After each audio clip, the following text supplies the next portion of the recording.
You are now tuning in to the Going North podcast with your host, best-selling author, professional speaker, and member of the John Maxwell team, Dominic Dom Brightman.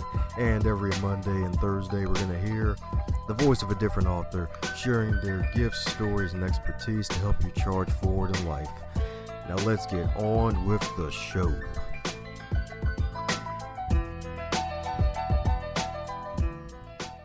And today on the Highlight Reel Builder for Authors, known as GMP, the Great, Glorious, and Glamorous, we got another returning guest in the building, baby. One of the top 20 of 2020, folks. My goodness, one of the best guests from freaking last year.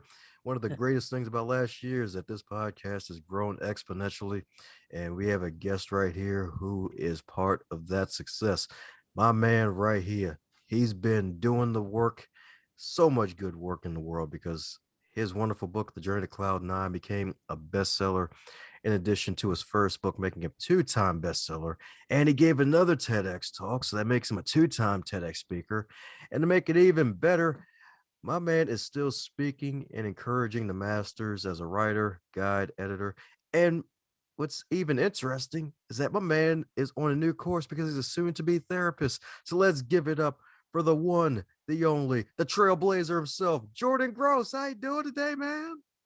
I need to hire you to just come around with me, Dom, on podcasts and speaking engagements, and even in the classroom doing icebreakers to just introduce me, because that made it a lot more fun than how I usually do it. But how's it going, my friend? It's been a while, and thank you for that. My pleasure, man. I enjoyed the conversation with you, man. Enjoy what you're doing, and I'm just glad to know you, my man. Like, things have been good. Good. That's great to hear. That's great to hear. Thankful for it. Heck yeah, man, because a lot of folks didn't make it. It's like, shoot, I'm on this side of the grass. I better be thankful. Yeah, no, this is a time, for extreme gratitude. Every breath is literally a gift right now. That's right. That EG, baby. Not that EKG, that EG, that extreme gratitude, baby. That's right. Well done. So, my goodness, man. Well, welcome back. Congrats on the success of the Journey to Cloud 9. You even Thank able to do an audiobook for it. Is there going to be an audiobook for this book too, man? There will be an audiobook. Yeah, there's going to be an audiobook, a paperback, hardcover, ebook. I've got 2 animated trailers going around, really trying to make it accessible. It is really important. It's a really important project. I wrote it. It's called What Happens in Tomorrow World, a short modern day fable about navigating uncertainty. And I wrote it literally the first draft, the first 4 days I was in quarantine. And I just wrote it in response to everything I was hearing about unprecedented times and uncertain futures and all of the change that was going on in the world. So this one means a lot. So I hope it gets the word of mouth, the appreciation, the enjoyment that I had writing it. Heck yeah, man. Because got started on the book already, about a good 20 or so pages in, and definitely love it a lot better than the Journey to Cloud 9, because it's a lot harder, especially for me, because I could resonate with the story of your grandparents with, Yeah. yeah, man, it's just real good stuff, man. Like, folks have definitely got to pick this up. And what's even better is that you're able to get John Gordon to do the forward for the book. Yeah. So John, the funny story or amazing thing about how good of a person John is we had only had a little email correspondence and a brief, like 45-minute phone call before my second TED talk, which was about personal development through creative storytelling, right? So parables, allegories, fables, like his style and what I want and my style is now. So I reached out to John Gordon, Robin Sharma, Ken Blanchard, and John David Mann when I wrote What Happens in Tomorrow World, the first draft. And initially it was an article. And it was Oh, this long form article that was even up on Medium for a little bit. And I asked those 4 authors if they'd be willing to share it on their email lists or on social media, just because I thought the message was so pressing and it was like a fun, creative way to have some semblance of hope during these uncertain times. So what ended up happening was John messaged me saying, thank you so much for this. I'm working on a lot of my own things at the moment, so I can't share, but I do support your mission. It was great chatting with you.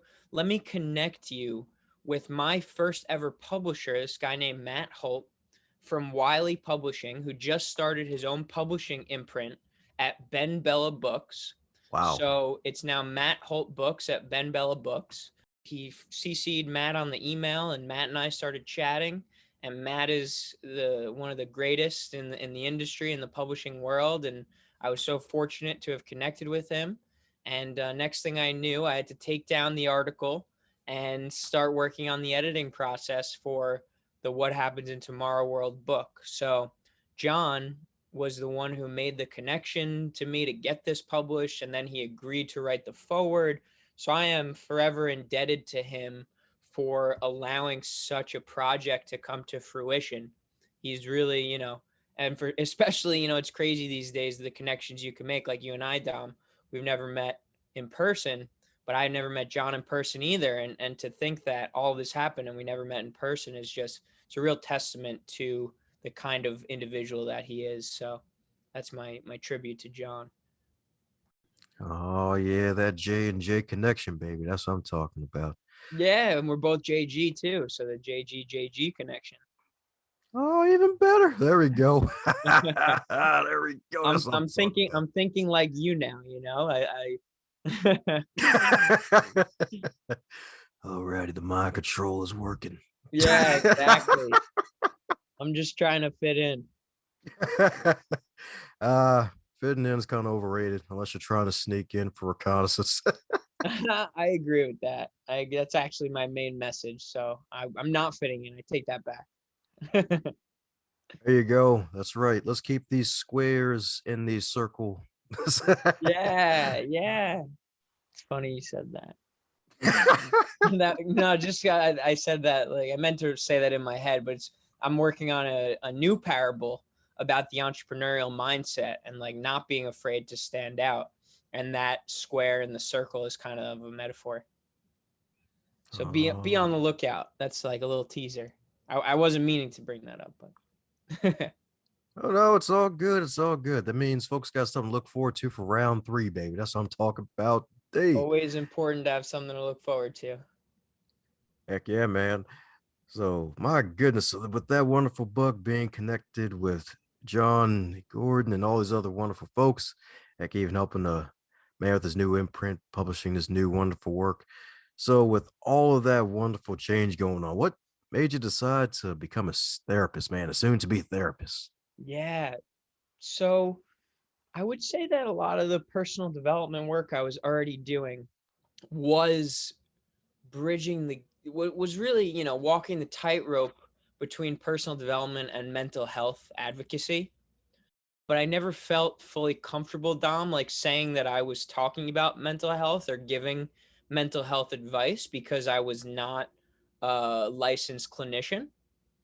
So I wanted to take it a step further. I wanted to dive deeper. I was doing some like life coaching with clients, and I realized that there was a lot that I couldn't do because I didn't have this like clinical therapy based background. So that's why I got into the mental health therapy route now, going back to school.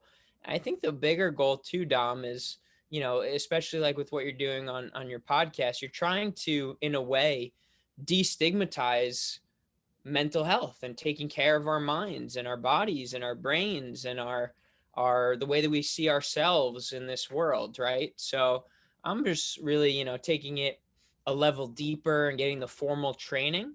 But I think all of us in the personal development world, in a way, are our own little versions of therapists, like everyday therapists who are trying to share our wisdom of what has worked for us, what hasn't worked for us, what has worked for others, what hasn't worked for others, about how to, really live a meaningful life on this world. So that is that's kind of why. That's what I'm talking about, dude. Because it's not every day where you hear a startup founder becomes a therapist. Like that's not something you hear about every day. You It's know, like, it's funny. It's funny because that startup that I founded was so long ago, but I think how startups play a role in my life is more so the entrepreneurial mindset. It's like you said, not fitting in, standing out from the rest, having this hunger for change. The entrepreneurial mindset is one, you have to constantly be self-evaluating and trial and error and experimentation and going back to the drawing board and taking initiative and taking risks, right? Like that's the startup entrepreneur in me, even if I'm not starting a business. I see that in making this leap going back to school. Like all of those things come into play. Writing a book, you are your own version of a startup founder, of an entrepreneur. I just think, we label it differently.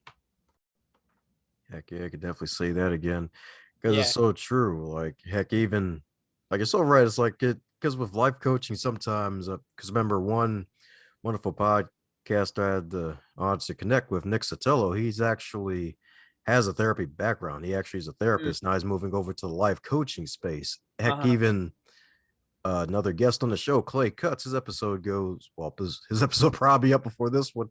He's Uh-huh. actually a therapist too that helps folks in their recovery. And he's Uh-huh. moving into the life coaching space. So it's just so funny how that all just works together.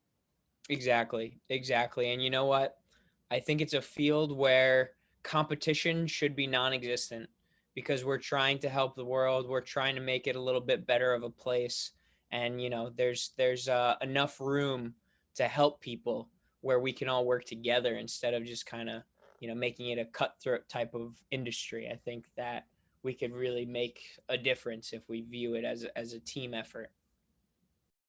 Amen to that. You can say that again because that's what happened with the wonderful year of 2020, where it's like, oh, looks like the clientele's about to expand tenfold because everybody's been still recovering from last year's pandemic. That's Uh-huh. still that we're still recovering from. So, like, hey, it's an abundance mentality of folks that need help, and heck, even the folks giving help may need to fill up their cup as well. So, what do you do to keep your cup full nowadays, my friend? What do I do to keep my cup full? That's a great question. I make sure every single day. Here's a bit of tangible advice. I know I more so tell stories, but my tangible advice is every day I'd make sure to do something fun, right? I try to smile, I try to laugh. So now that the weather's getting nicer, I love to play golf. So I'm trying to play some golf, right? When the weather wasn't as nice, I would watch like a 30-minute comedy before bed in my wind down routine. So, to keep my cup full, I think my schedule is very full right now, but I do make time for fun. It's like literally written on my calendar. Uh, that's what I'm talking about. That's right. If it's in the calendar, it gets done. If it's not, well, I guess good luck, right? It really is, I'm a big cross off the calendar kind of guy. There we go. That's what I'm talking about. I did not know a man was into golf. My man's into golf, baby. I love golf. Yeah, I love all sports, but golf is a nice one right now. There you go. Don't have to worry about getting tackled or getting crossed over. Yeah, exactly. Exactly. Oh my goodness. Well, this is freaking amazing, dude. It's because it's funny how the journey kind of happens. Because at the beginning, it's like we fall in love with the whole personal development, taking all the advice, we become guinea pigs, and looks like you're able to take that advice that applied to you, and you actually decide to go a different route and go the personal development fable route. So you Yeah. got basically two out, and the third one's on the way. Is there a particular number of fables that you're going for in your lifetime, or is it just wherever the wind blows and whatever inspires you? Oh man, I don't want to give my age away here, but I hope to have at least 60 more years of writing in me. So, this is I'll call this fable number 2. The Journey to Cloud 9 wasn't so much a fable as it was like a novel, but it was like an allegory. But let's put an arbitrary number out there. I would love to do like 50 more of these. I've already written some that I'm just putting out for free, not turning them into books that go up on Amazon or have a fancy cover and formatting and editing process. So I love writing them. I love creating characters, Dom. I love making, like we were talking about before we hit record, like I love allowing people who read to implement themselves into the story, relate to the characters, remember who they were in relation to the characters and their personalities and their stories.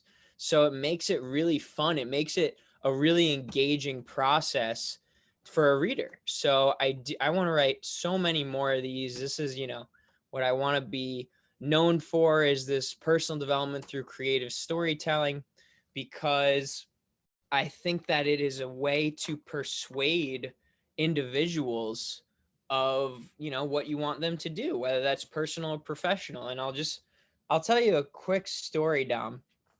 So, Woohoo. have you ever heard of cream cheese-itis? No, I haven't heard of it. I have a feeling it's gonna Okay. be Well, good. you're about to learn about cream cheese-itis. So, this is how I differentiate between personal development through creative storytelling and traditional self-help. So, when me and my brother were younger, I don't know our exact ages. I might not have even been old enough to actually remember this. I just remember the story. But my brother's a couple of years older than me. He had cream cheese all over his face. He rubbed it into his face, and he didn't want to take it off his face. And, my mom and dad were saying, Adam, you got to get the cream cheese off your face. Like, take it off your face. And grandma and grandpa are telling him, oh, get that cream cheese off your face. Like, you got to wipe it up with a napkin, get it off your face. And he's just saying no. And he wipes it all over and spreads it even more. And obviously they're telling him what to do is not working. That's when my dad sort of looked at him with an aghast look, and he said, Adam, you're going to get cream cheese-itis. And my brother's face, you could see it through the white cream cheese. You saw his cheeks turn red because he was so nervous about getting cream cheese-itis. And he said, what's cream cheese-itis? And my dad said, you've never heard of cream cheese-itis? Cream cheese-itis is what happens to little boys who rub cream cheese all over their face and they don't take it off. They have cream cheese-itis for the rest of their lives, and the cream cheese-itis stays there and you can never get the cream cheese off, and it's terrible, Adam. And just like that, he grabbed a napkin and got some water and took the cream cheese off of his face, right? So that is the beauty of storytelling. That is the beauty of being persuasive through creative means, right? Hey, take that off your face because it's what we want you to do. That's self-help, that's personal development in the traditional means. I think it's prescriptive where you're just, sharing with somebody what you think they should do with their lives, right? And that works sometimes. Adam could have said, okay, I'll take it off my face, but it also doesn't work sometimes. So that's when you need to appeal to somebody in a different way. You need to tell a story. You need to creatively construct a way to persuade somebody to do whatever it is that you feel like they should be doing so that they can improve, right? And that's where the stories come in. So I hope cream cheese-itis is something for you to remember. Heck yeah, since I like cream cheese on bagels, dude. Like I'm gonna Yeah. remember that one. Yep. That's right. So I see that's where the value comes in. It's fun, it's approachable, that's why I like stories. It makes it entertaining, right? It's not so cut and dry. It really gets you thinking.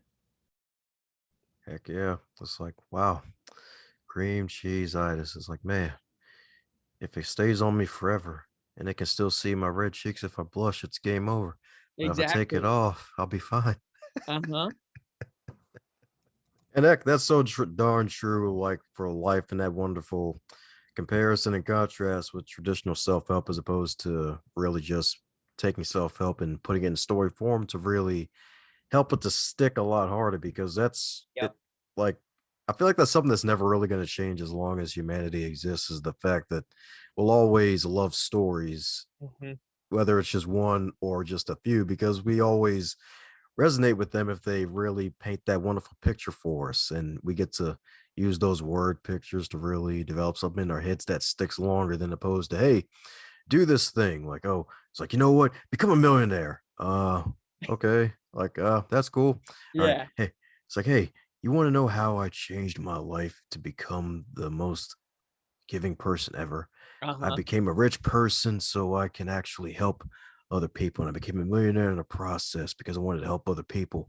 I wanted to Hmm. help them get over cream cheese itis. And it's like, oh, wow, that's actually better. It's like, I like the cream cheese itis guy who became a millionaire. Like, forget that. I don't want to Yeah. just become a millionaire. It's like you gotta know the why behind the why, the reason. Exactly. You hit the nail on the head there, Dom. You're absolutely right. The reason, the why, that's where the magic comes in. Oh, yes, indeed. Yes, indeed. With that magic, indeed. So, with the power of storytelling, it's something we all can definitely improve on, indeed. So, what helped you to improve your storytelling ability? Yeah, so I'm actually it's funny. I've gotten this question from a lot of people. Like, hey, can you help me with storytelling? How do you improve your storytelling? A mentor of mine was like, can you help people with storytelling? And I basically said, I can't. I don't know how. I sit down and I think and the words come onto the paper. And I think I was being truthful when I said that in that moment. But then I just realized that's not helping anybody else. That's not I'm not adding anything to them if I have no good answer. So I've been working on some tools like both active and passive exercises about storytelling, some different techniques with storytelling. But I'll give you my secret, Dom, and it's not a secret at all. I immerse myself in stories and I consume 10 times more stories than I produce. And what I realized too, Dom, so this is maybe secret part two that may feel more like a secret. I don't just consider reading books, fiction, nonfiction that have stories in it. That's not the only thing I consume. I view stories through the lens of expression.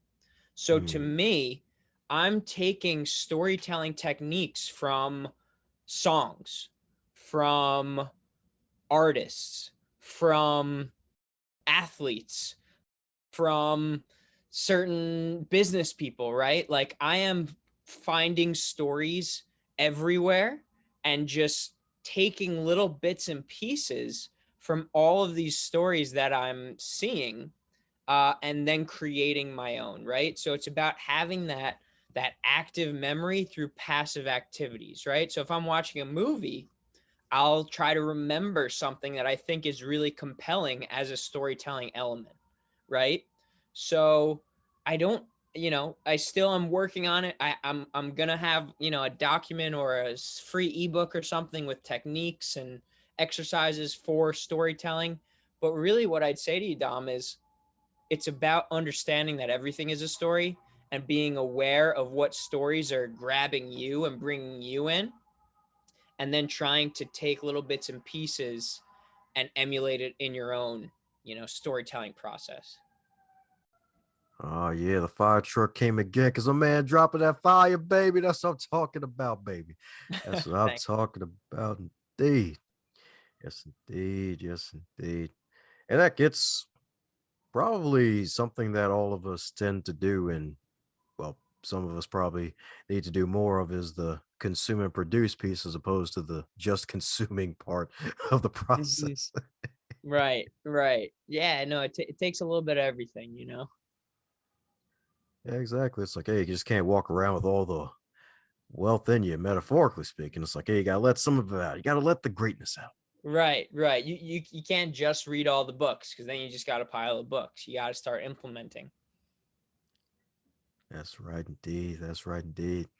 And heck, like with all that wonderful doing, it helped you get on the TEDx stage twice, man. So what led you to go back again for the second time? Because some folks might be like, "Oh, I got my TEDx talk. All right, that's off the bucket list. I'm done." But my man's like, "You know what? Forget it. Like I'm stronger and better than ever. Let me do this again." So what led you to do it for the second time, and heck, maybe even third time coming in the future for you? Yeah, so I think with my first TEDx, I was still getting my feet wet in this personal development world, and I hadn't even really established the brand of reimagining personal development through creative storytelling. That talk was specifically about my first book, right? I was a product, I wasn't a brand. And it's so important. I have a mentor named Rich Keller, who's personal branding best I've ever seen and worked with in this personal branding world, who has just drilled into me the fact that if you want to be long lasting, if you want to have long term influence over people and work with people for a long time, you need to be a brand first and a product second.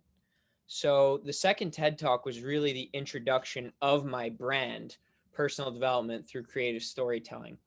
So that's why I wanted to really do it again. I wanted to give it another shot. And the TED stage is really cool for that. And I like to speak. Little reasons are I like to speak. I like the thrill. I like how nervous I get right before. And then, I could get up there, face my fears, and hopefully conquer them with a good talk. And I hope to do more TED Talks as well. I like to see how I can resonate with the audience. It's kind of like what I mentioned to you before, Dom. It's like you have people in front of you. You actually get to see their reactions, as opposed to with a book, you cannot see the reactions.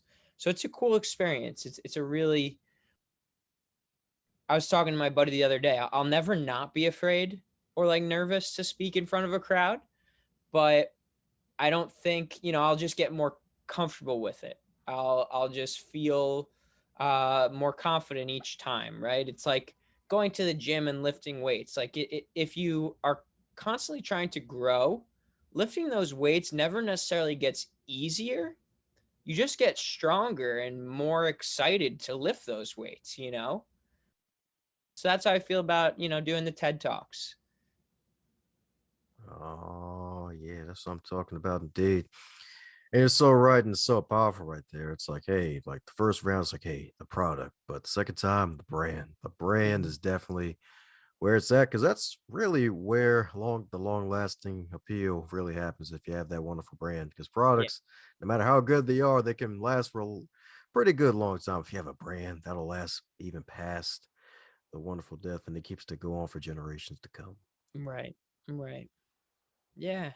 Yeah, I agree. That's right. That's right. The generations to come, baby. So since this is round two, my man's been getting better and not butter. What other skills have you been developing since the last time we chatted, my friend? Yeah. So aside from the storytelling and whatnot, since we last chatted, the new skills I've been working on is actually editing. So I've been editing probably hundreds of stories a week. And I think that's been helping me so much, not only with writing and storytelling, but also understanding human beings, right? Which is very important for personal development and therapy and whatnot. I've been given an opportunity to see the way that people think, see the way that they put their thoughts onto the page, and that's been really cool. So, if you want to be a creative, if you want to be a writer, a storyteller, I would recommend not only consuming but also editing other people's work. Right? You get to see the way that they think. Right? You get to see first drafts. You get to see first iterations. So that's been a nice experience too, Dom. Is the editing world. That's what I'm talking about. So, did you ever feel like banging your head against the wall, getting some of the stories you've gotten? Um, yeah, absolutely. I'm not gonna sit here and try to say, everything is rainbows and butterflies. Yeah, sometimes things need a lot of work. Sometimes people take a little bit longer to listen to constructive criticism, respond differently to constructive criticism and feedback. But my goal as an editor is to literally with every single piece try to impart something, if it's great, then something positive, right? But if it's not, then something that moves the person forward, the piece forward, in one way or another.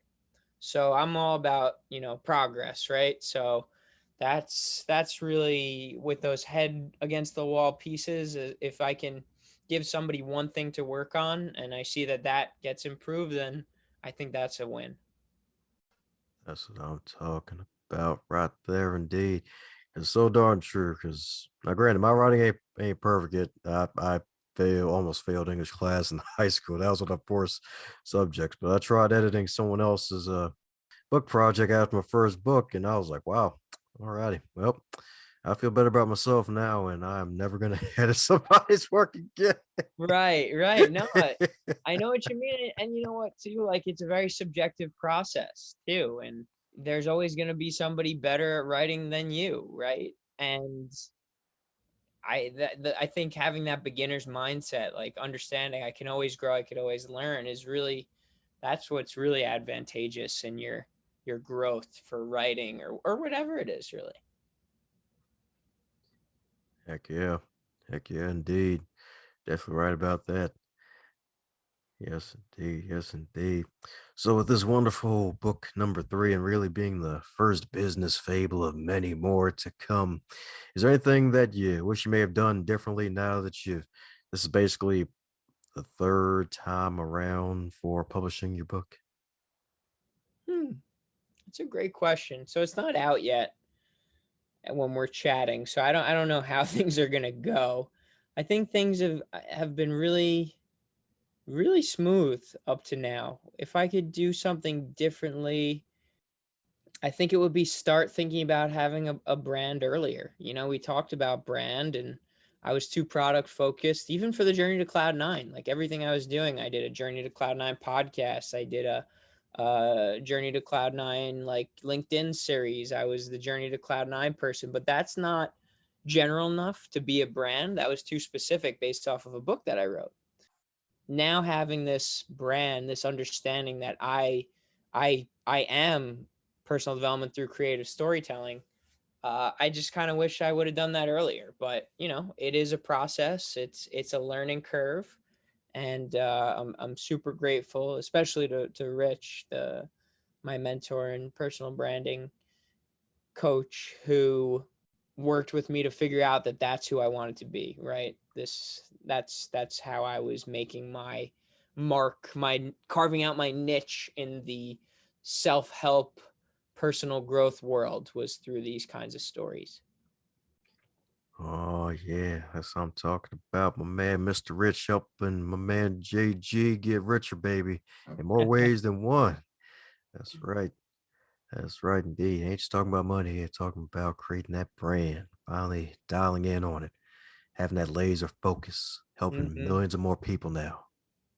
Hopefully. Oh, yeah. Well, speaking of millions, are coming down to the special question reserved for guests who come back for round two. And Oh that boy. is if you're. Don't worry, it won't be bad. Yeah, well, depending on your mindset, but you got it. It'll be fine. It'll be fine. So you were called to give the final keynote address of your life, and all 6 billion people in the world had to tune into that keynote. And you get 90 minutes to speak to the whole world. And this speech will be recorded and played for generations to come. What would the central message be, and what would the speech entail? The central message would be to practice fluidity as opposed to rigidity. And this, I wanted to answer that authentically. I didn't want to just say personal development through creative storytelling again.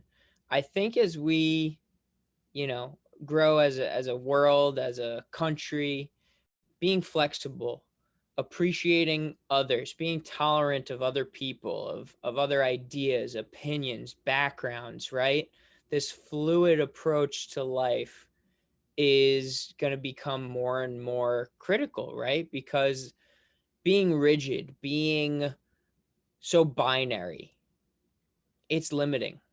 It's extremely limiting. It's extremely harmful. It could be extremely hurtful, right?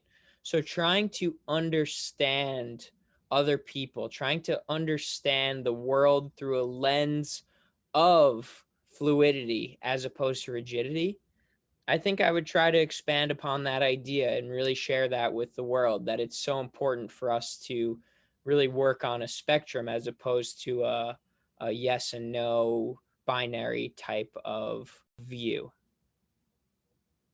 Oh, yeah. That's right. Forget being rigid, be fluid, baby. That's right. Mm-hmm. That's right. As the late great Bruce Lee would say, be like water, my friend. Exactly, Dom. Exactly. That's a great summation. Be like water. That's right. That way folks can drink you and it'll be like, ha ha. That's Mm, right. Now you're hydrated with positivity. yep. Oh, that's one heck of a visual. All righty. uh, well, the body's mostly water anyway, right? Yeah, I think so. Oh my goodness. Well, for those who want to keep in magical contact with the joyful Jordan himself, what's the best way for folks to reach out to you? I would say to send me a message on LinkedIn. I'm Jordan Gross on LinkedIn, so please connect and send me a message there. I respond to everyone. Woohoo! Well, there you have it, folks. Reach out to my man Jordan on LinkedIn, baby. LinkedIn is where it's at, not just for business owners, but for those who want to make a positive difference on the planet, because that's what we need now more than ever. So make sure you hit him up on LinkedIn. Tell him you heard him on the Going North podcast. Buy a bunch of copies of his books. Tell your friends about it. Tell penguins about it in Antarctica. Tell the folks all the way out in New Zealand about it. Tell somebody, and then they'll tell somebody, and then a lot of people know about this wonderful book, so that way it can be in their personal library of books that they have read, so it'll be true self-help and not just shelf-help. Love that. That's awesome, Dom. And thank you for giving me the opportunity. Yes sir indeed. So any parting words before we close up shop, my man? That's everything for me.